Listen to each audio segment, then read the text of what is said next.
Porn hub में जैसे cyber trafficking जो होता है, ऐसे हम्म। कौन से कैसा केस आते हैं आप लोगों के पास? मतलब जैसे जैसे ऑनलाइन पोर्नोग्राफी साइट में। हाँ। हाँ, जैसे डायरेक्टली हम ये नहीं कहेंगे कि ऑनलाइन पोर्नोग्राफी में मैंने इस तरह का सर्च किया है, मगर हाँ साइबर ट्रैफिकिंग में मैंने ये देखा कि जब से सोशल मीडिया आया है, फोन सुविधाएं बढ़ी हैं, व्हाट्सएप और फेसबुक और इस तरीके की चीजें जो बढ़ी हैं, तो ट्रैफिकर के लिए बहुत आसान हो गया है इन चीजों को, उन चीजों तक पहुंचना। क्योंकि उससे पहले क्या था ना कि लोग गांव तक खुद ही जाते थे और वहां पे बहलाने फुसलाने और जो एजेंट के द्वारा, जो दलाल के द्वारा करते थे।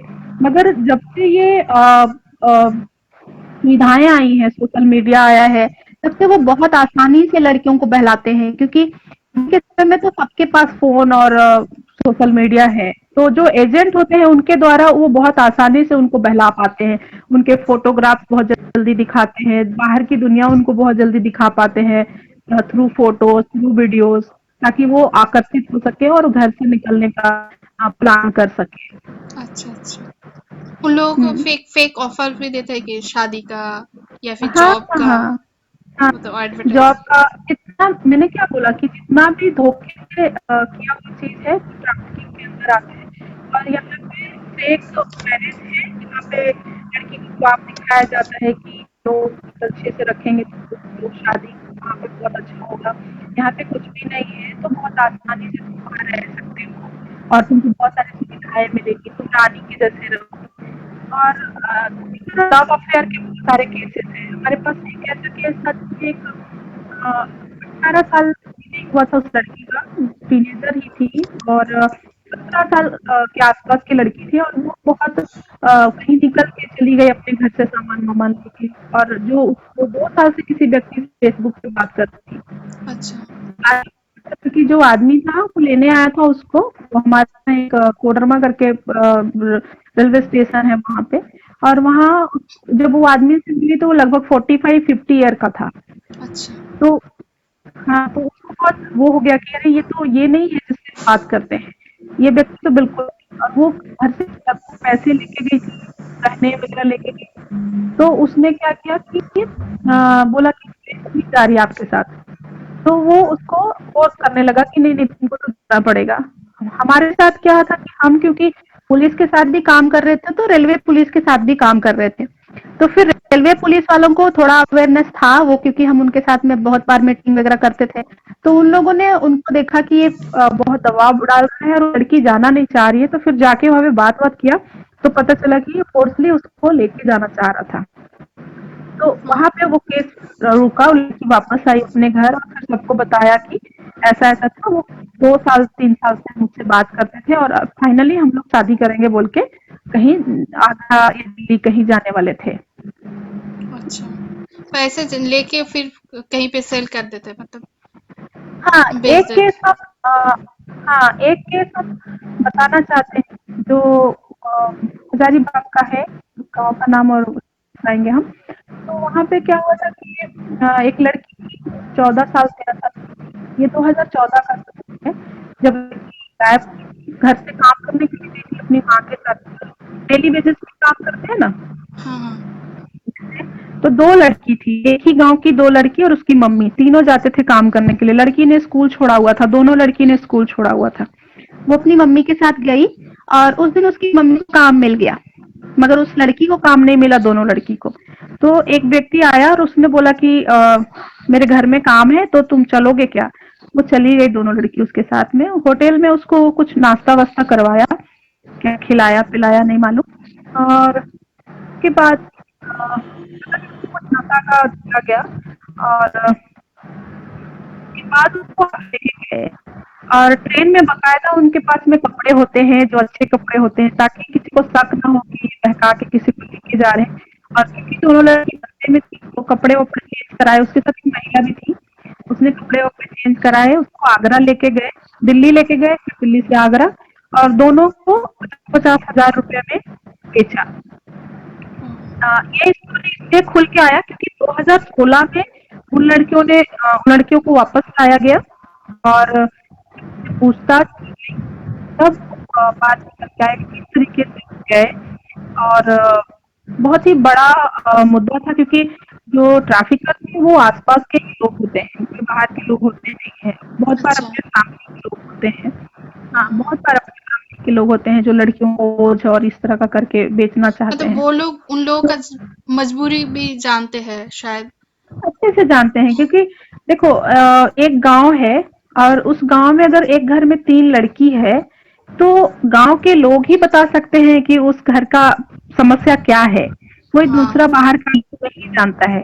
अब एक बाहर का लोग आता है, हरियाणा पंजाब से लोग आते हैं या दूसरे जगह से लोग आते हैं और शादी के लिए आते हैं उस घर पे, तो उनको कैसे पता चलता है कि वो लड़की के घर में उसके बाप नहीं है और उसका घर में मजबूरी है, लड़की पढ़ाई छोड़ चुकी है, खाने को नहीं है। और फिर वो लोग ऑफर करते हैं कि आपको 5,000 रुपया दे रहे हैं, चलिए हमसे शादी करा दीजिए और फिर हम आपको हमेशा के लिए थोड़ा थोड़ा पैसा वैसा भेजते रहेंगे, मेरे घर में लड़की अच्छे से रहेगी। तो इस तरह के बहुत केसेस हैं। लड़कों के मामले में छोटे बच्चों को इसलिए लोग लेके जाते हैं, बहुत जल्दी उनका ट्रैफिकिंग करते हैं, क्योंकि बच्चे जो है वो बोलते नहीं है, बहुत खामोशी से काम करते हैं और बहुत ज्यादा मेहनत करते हैं, मतलब ज्यादा काम करा सकते हैं उससे। नशा बहुत ज़्यादा उनको दिया जाता है ताकि वो 24 घंटे काम करा सके। आपने देखा होगा मेट्रो में या फिर बस स्टैंड में इस तरीके का, छोटे-छोटे बच्चों को देखा होगा जो भीख माँगते हैं, हाँ, भीख मांग। भीख माँगते हैं, उनका वो एक आपके गैंग पैर रहता पकड़ है। लेते हैं, हाँ। उनका एक ज्ञान रहता है। हाँ, तो हम लोगों को जभी भी हम बाहर निकलते हैं, हमें ये सोचना चाहिए कि आखिर बच्चे होते कौन हैं? कहाँ से आते हैं ये बच्चे? इनका एक गैंग होता है और वो भीख माँगते हैं, क्योंकि हम सिविल सोसाइटी के लोग ना कभी ये जानने का कोशिश ही नहीं करते हैं, हम उनको इग्नोर करते हैं और आगे बढ़ जाते हैं। शायद कोई इसको गिनती नहीं, मतलब गवर्नमेंट भी, क्योंकि वो लोग वोट भी नहीं देते, तो फिर इसको उसको उसके हाँ, सुरक्षा के लिए शायद कोई भी नहीं सोचता है। एक्चुअली प्रॉब्लम ये है।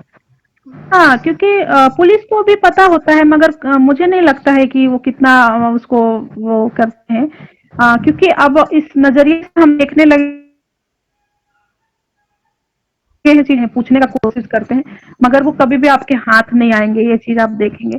तो हुँ। भीख माँगने का जो गिरोह है, उसमें बच्चों का बहुत ज़्यादा उपयोग करते हैं। पोर्न पोर्न हब में बहुत ज़्यादा उपयोग करते हैं, क्योंकि उनमें उनमें बच्चों का बहुत डिमांड है, छोटे लड़कियों का, छोटे लड़कों का बहुत ज़्यादा डिमांड है। तो इस तरीके से बच्चों को बहुत ज़्यादा अब्यूज़ करते हैं, बहुत ज़्यादा, और इसीलिए ट्रैफिकिंग का केस जो प्रतिदिन बढ़ता जा रहा है। नशा का जो ड्रग्स वगैरह का जो लेन-देन करने का काम होता है, वहाँ पे बहुत ज़्यादा लोग करते हैं, क्योंकि छोटे बच्चों को, छोटे लड़कियों के ऊपर किसी को शक नहीं होता है। हाँ, वही स्मगलिंग हाँ। में। अच्छा। हाँ, स्मगलिंग में। तो कोई उस पे ये नहीं करता, मतलब डाउट ही नहीं करता कि बच्चा बहुत सारा ड्रग्स लेके जा रहा होगा। हथियार का तस्करी जो होता है उसमें बच्चों का बहुत ज़्यादा उपयोग होता है। तो इस तरीके से पूरा भारत में जो ट्रैफिकिंग, मानव ट्रैफिकिंग जो है वो तीसरे नंबर पे आता है। पहले नंबर पे हाँ। ड्रग्स और हथियार है। हाँ, ड्रग्स और हथियार है दूसरे नंबर पे, और तीसरे नंबर पे ह्यूमन ट्रैफिकिंग है। तो ये जो संख्या है ये दिन प्रतिदिन बढ़ता जा रहा है। ऐसा नहीं है कि ये संख्या घट रहा है, बल्कि बढ़ता ही जा रहा है। बहुत ही। और अभी जो तो हमें लॉकडाउन में ये जो हो रहा है ना, पोर्नोग्राफी बहुत बढ़ गया है ऑनलाइन। जैसे हुँ, वीडियो, हुँ, आ, हुँ, ऐसे वीडियो बनाते हैं, न्यूड वीडियो, फिर इसको बेचते हैं लोगों के लिए। हुँ, ऐसा कुछ हुँ। केस मिला है आपको? तो वैसे। अभी लोगों के अंदर तो ऐसा मुझे कोई केसेस नहीं मिले हैं अभी इस दौरान में। बस इससे अच्छा। पहले मुझे जो केसेस मिले थे वो ये था, थोड़ा दूसरा ही चौंकाने वाला केस ये था कि अ, ये जो होटल्स हैं, जहाँ पे छोटे-छोटे बच्चे काम करते हैं, वहाँ बहुत सारे ट्रक रुकते हैं रात को, अच्छा। और जब वो ट्रक रुकते हैं तो उनको, क्योंकि वो बहुत सारे ट्रक वहाँ पे खड़े होते हैं और उनको सेक्सुअल नीड को पूरा करने के लिए जो होटल वाले होते हैं, वो बच्चे को बेचते हैं इन द सेंस कि उनके साथ में सेक्सुअल रिलेशनशिप बनाने के पैसे लेते हैं ट्रक ड्राइवर से, और वो बहुत उनको पॉर्न वीडियो दिखाते हैं और उनके साथ सेक्सुअल अब्यूज करते हैं। जो ढाबे हैं, जो होटल्स हैं, इनमें। तो इस तरह का ये जो बहुत चौंकाने वाला केस था, क्योंकि वो बच्चा सुबह 4 बजे से काम करता है रात के 12-1 बजे तक, और उसके ऊपर से फिर उसको पॉर्न वीडियो दिखाया जाता है और उसके साथ में इस तरीके के अब्यूज होते हैं। तो बहुत ही चौंकाने वाले आंकड़े हैं, जैसे जैसे ट्रैफिकिंग वाले इशूज के अंदर अगर हम घुसते जाते हैं, देखते हैं तो। तो जिसको आप रिकवर करते हैं, मतलब ट्रेस करते हैं जिन लोगों को, हम्म। जिस बच्चे को या फिर तो उन लोगों का कुछ रिहेबिलिटेशन होता है उन लोगों का, मतलब। हाँ, गवर्नमेंट की तरफ से है। अभी तो चाइल्ड लाइन भी काम कर रहा है उसके साथ में, और सीडब्ल्यूसी है हर एक जगह पे। तो इस तरीके का जो भी केस है उसको ट्रैफिकिंग जैसे केस को रेस करने के लिए ही है कि अगर ऐसे केसेस आते हैं तो उसको कंप्लेन करना है, वहाँ पे चाइल्ड लाइन को फोन करना है। 10, अभी हम लोग जितने भी लोगों से मिलते हैं तो उनको हम 1098 का नंबर जरूर बताते हैं, ताकि बच्चे भी 1098 पे फोन कर सकते हैं अगर इस तरीके का कहीं पे कुछ दिक्कत होता है तो। या फिर डायरेक्टली सीडब्ल्यूसी को के पास आप ले जा सकते हैं बच्चे को। तो इस तरीके का गांव में चल रहा है जो अवेयरनेस है, गांव में शहरों में जहाँ पे भी काम कर रहे हैं वहाँ पे इस तरीके का अवेयरनेस देने का कोशिश करते हैं कि ये जो हेल्पलाइन नंबर है आप इसको फोन करते हैं और आपको तुरंत सहायता मिलेगा। हेल्पलाइन या फिर पर हेल्पलाइन कभी कभी नहीं मिलता है, बहुत बिजी रहता है। और कोई बहुत बार ऐसा होता है कि बहुत बार ऐसा होता है कि नहीं मिलता है, नंबर मिलता है पर सुविधाएं नहीं मिल हाँ पाती हैं। हाँ। तो ऐसे भी केसेस हैं जहाँ पे बच्चा भी कॉल कर रहा है या फिर दूसरे जो लोग सहयोग करना चाह रहे हैं वो कॉल कर रहे हैं, पर वो सुविधा तुरंत सहायता जो है वो तुरंत नहीं मिल पा रहा है। और क्योंकि सरकारी प्रक्रिया है तो थोड़ी लंबी भी होती है, सीडब्ल्यूसी में प्रोड्यूस करिए, बहुत सारी चीजें हैं उसके अंदर। और आपका ऐसे। हाँ बोलिए। आपका आपका अनदर हेल्पलाइन नंबर का मैम, ओनली चाइल्ड लाइन से 1098 और अभी तक हम लोग ओनली का सीडब्ल्यू। ही नंबर देते हैं, और दूसरा जो थाने का है, जो लोकल थाना है, लोकल थाने को का नंबर दे देते हैं ताकि लोकल थाने को भी वो कर सके। जो मुखिया है उनका नंबर देते हैं, जो वार्ड मेंबर है उनका। इस तरीके से जो गांव लेवल पे है हम लोग इसी तरीके से। अच्छा, लोकल थाना या फिर मतलब चेन क्रिएट करते हैं, थाने से जाते हैं फिर हाँ, एनजीओ से भी। हम्म। बिल्कुल, बिल्कुल। एनजीओ के लोगों का नंबर रहता है, थाने का रहता है, क्योंकि अभी पंचायती राज है तो मुखिया वगैरह बहुत हेल्प करते हैं, तो मुखिया को का नंबर इस तरीके से, ताकि अगर गांव लेवल का है तो पता चल सके। अच्छा अच्छा। कुछ एनजीओ और है जो। हाँ बोल। बकायदा कुछ। उनको ओरिएंटेशन वगैरह भी दिया होता है गांव वालों के साथ साथ में जो पीआरआई के मेंबर है, पंचायत के जो प्रतिनिधि है, उनको भी ओरिएंटेशन दिया हुआ होता है ताकि वो ट्रैफिकिंग जैसे इशू को समझे और उस टाइम में तत्काल उनकी मदद करने के लिए कदम उठाएं। और जहाँ तक ट्रैफिकिंग, हाँ सॉरी, महिला कुछ बोल रहे थे। नहीं नहीं, मैं बस बोल रही हूँ, कुछ आपको कुछ एनजीओ का पता है जो पैन इंडिया में ट्रैफिकिंग के बारे में काम करता है ऐसे? क्यों लास्ट टाइम मैंने एक्चुअली एनजीओ को ही कांटेक्ट किया था। मुझे एक बार ऐसा केस मिला था मेरे ही गांव का, मेरे शायद वहाँ पे है 16 इयर्स का बच्चे। वो हम्म कोई लड़का उसे लेके भाग गए थे और स्कूल गए थे। हम्म स्कूल हम्म हम्म फिर मैंने बहुत हम्म। 1098 में ट्राई किया था, मैं नहीं मिला। फिर एनजीओ को कनेक्ट किया था, फिर उससे मतलब ऐसे करके करके फिर उसको ट्रेस किया था। फाइनली उसको मिला बहुत तो दिन बाद। सहायता सहायता मिली थी। हाँ हाँ, ये। एक्चुअली हम लोग का जो काम करने का तरीका है वो ऐसा ही है कि हम अकेले तो कुछ कर नहीं सकते हैं। हम्म। तो पहला जो है ट्रैफिकिंग को रोकना है अगर, तो हमको सबसे पहले तो सहयोग लेना है अपने गांव के आसपास के जो लोग हैं उनको। और दूसरा ये है कि जो भी पंचायत प्रतिनिधि हैं, जो स्टेक होल्डर हैं, उनका, उसके बाद जो एनजीओज हैं, जो गवर्नमेंट ऑफिसर्स हैं। हाँ, तो इस तरीके से सबका हम लोग मदद लेते हैं, क्योंकि जो चेन है, जैसे हम जो स्टोरी बताए थे वो आगरा का स्टोरी था और वहां से वो गाजियाबाद का स्टोरी था, तो वहां तक पहुंचना मेरे बस का बात तो था नहीं। अच्छा। तो तो एनजीओज और पुलिस के थ्रू ही वो बच्ची को वापस लेके आ पाए थे।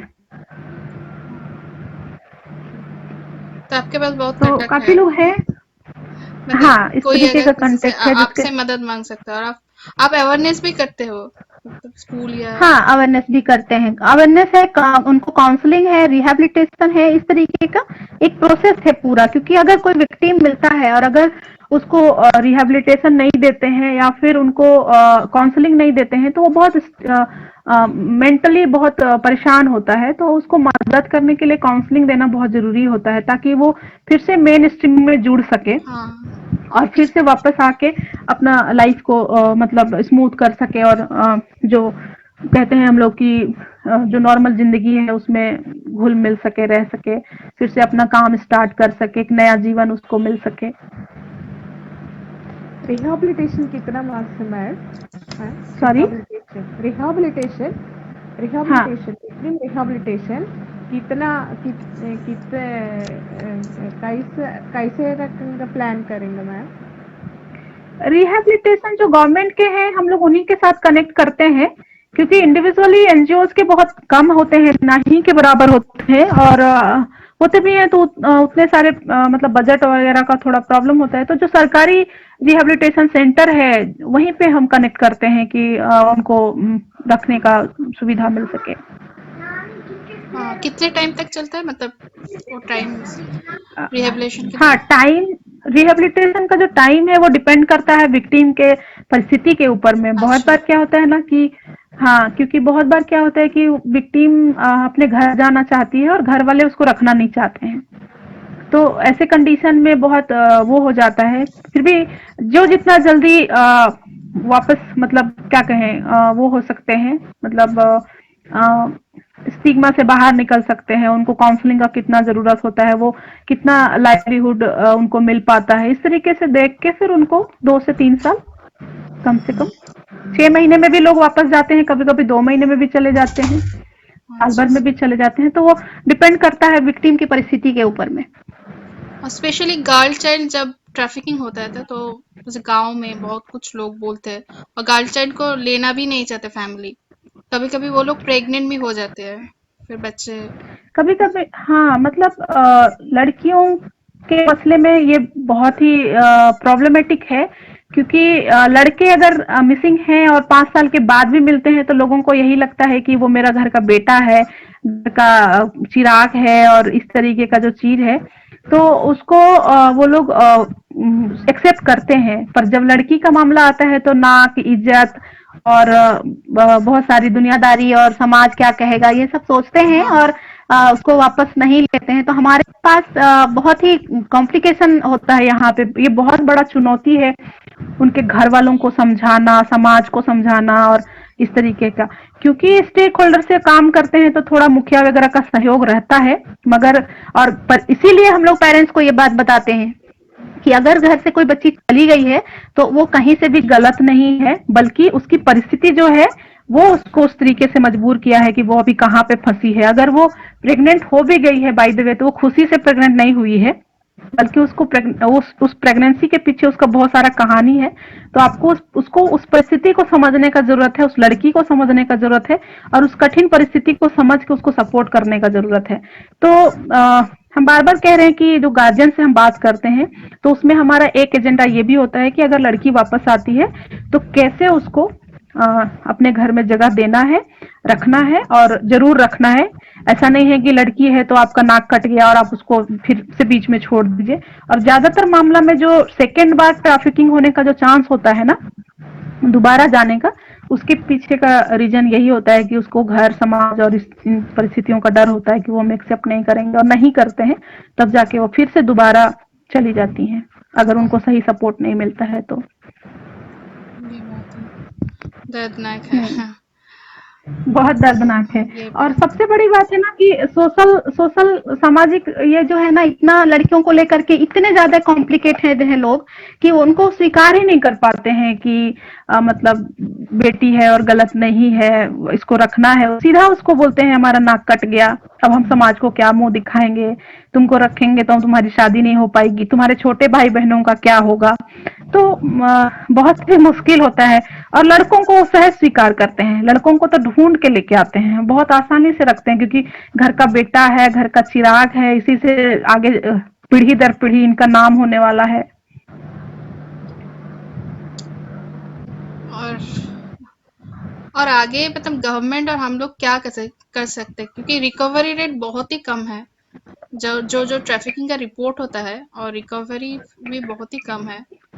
तो मैं आपने जो बताया कि हम लोग सोचते भी नहीं है, जब जब जब वो भीख मांगते हम्म। हैं, तो हम लोगों को सोचना कभी चाहिए। मतलब मैं तो सबसे आग्रह करती हूँ कि अगर एक आम आदमी होने के नाते भी अपने आसपास जरूर झांकना चाहिए हम लोगों को कि कौन लोग हैं जो परिस्थिति किस परिस्थिति में हैं।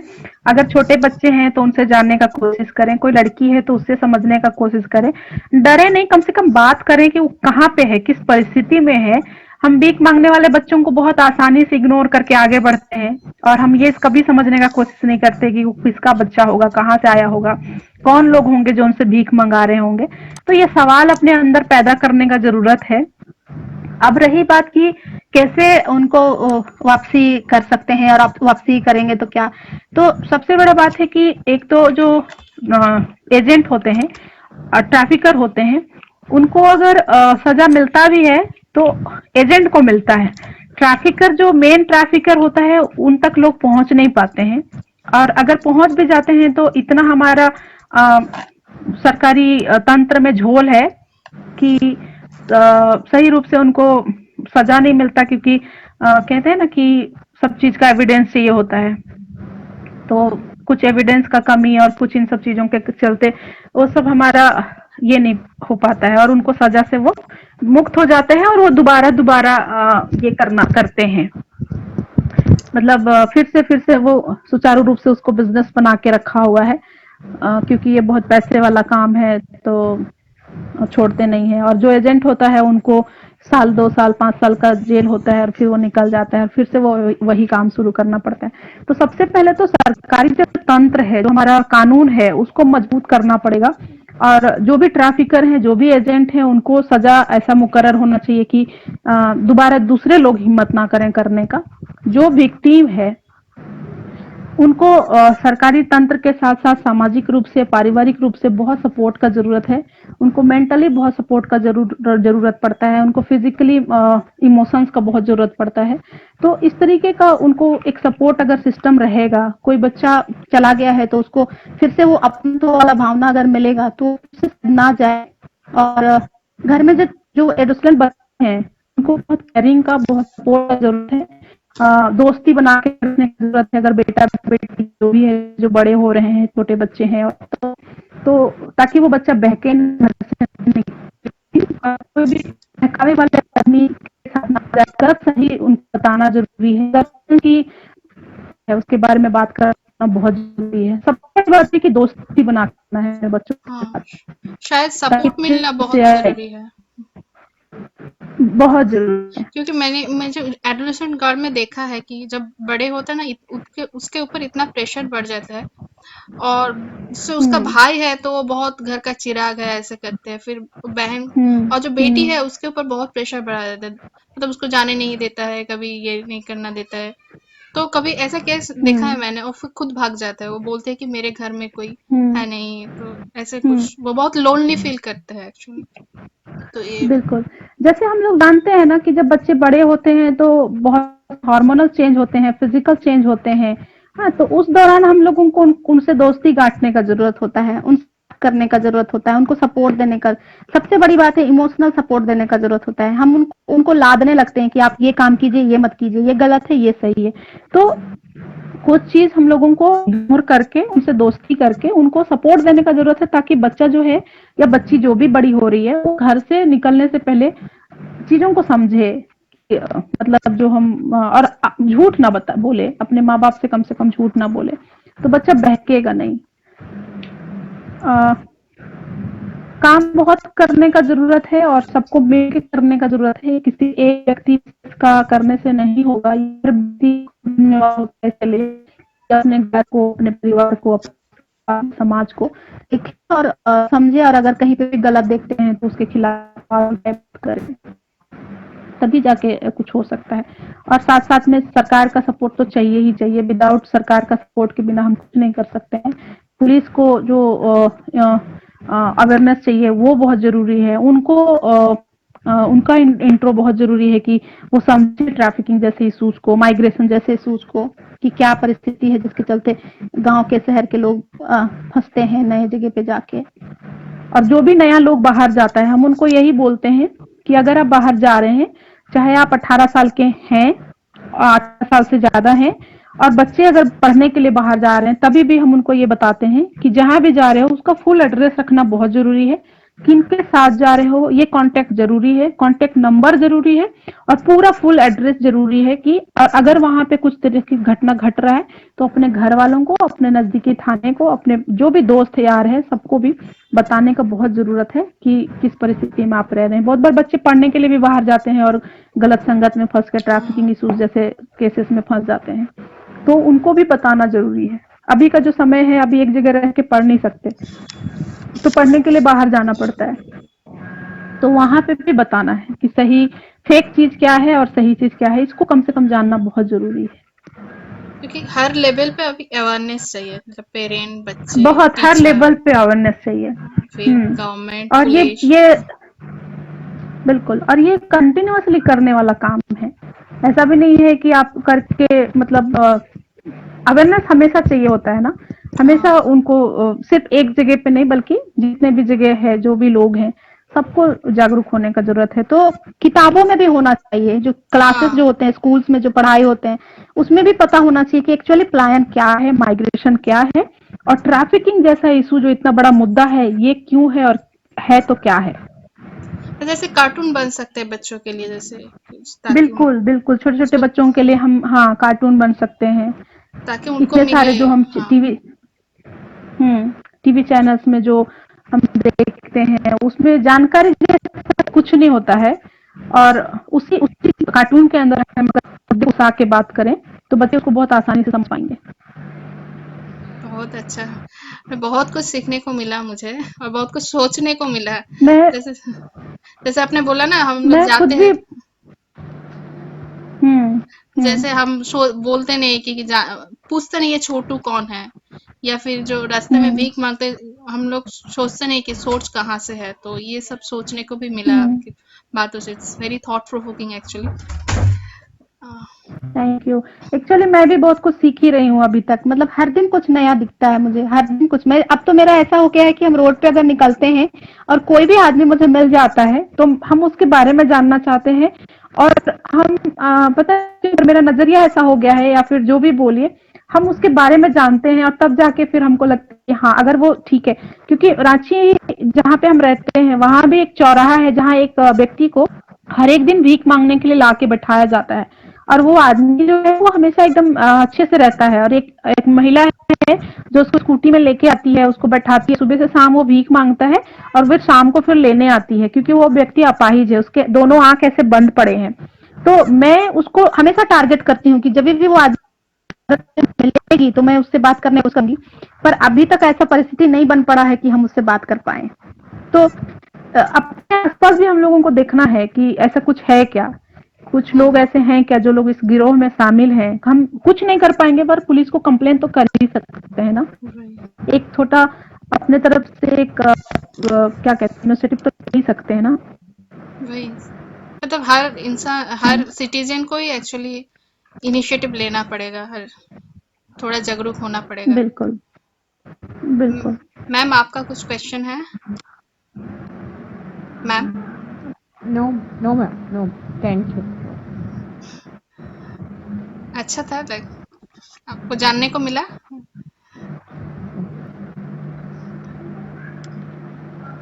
Thank you for attending that session actually. Okay. Shanita is from Shikes Change only. She's working in trafficking. She's for like human trafficking, both women, child, and all. So she's चल working.